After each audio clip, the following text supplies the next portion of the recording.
বৃষ্টির সাথে ভুনা সেমাই।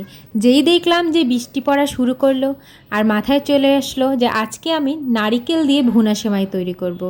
আর নারিকেল দিয়ে ভুনা সেমাই খেতে কিন্তু খুবই মজা। আর আমি কিন্তু ঘিতে সব মশলাটা ভেজে নিয়েছি, তারপর আমি সেমাইটাও ঘিতে ভেজে নেব। এতে করে কিন্তু সেমাইটা খেতে অনেক ভালো হবে। ঘি দিয়ে সেমাই ভাজলে খুব সুন্দর একটি ঘ্রাণ আসে, খেতে আরও আগ্রহ তৈরি হয়। তো আমি সেমাইটা এভাবে ছোট ছোট টুকরো করে সব মশলার সাথে ঘি দিয়ে ভালোভাবে ভেজে নিয়েছি। এতে কিন্তু খেতে আরও বেশি মজা হবে।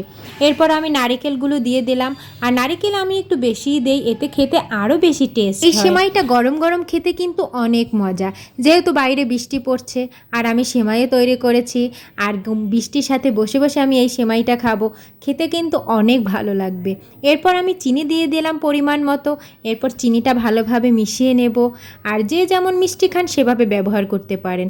তো আমি একটু মিষ্টি কম খাই, তাই কম মিষ্টি দিয়েছি। এরপর আমি তরল দুধ দিয়ে দিলাম। এখানে আপনারা দুধটা স্কিপ করতে পারেন, এখানে আপনারা পানিটাও ব্যবহার করতে পারেন, কারণ দুধ দিলে একটু আঠালো হয়, কিন্তু দুধ দিলে অনেক টেস্ট হয়। আমার সেমাই ভুনা করা কিন্তু প্রায়ই শেষ। দেখেন, এরপর আমি বাটিতে বেড়ে পরিবেশন করব। আর সেমাইটা খেতে কিন্তু খুবই মজা হয়েছে, দেখেই মনে হচ্ছে যে এখনই খেয়ে ফেলি গরম গরম।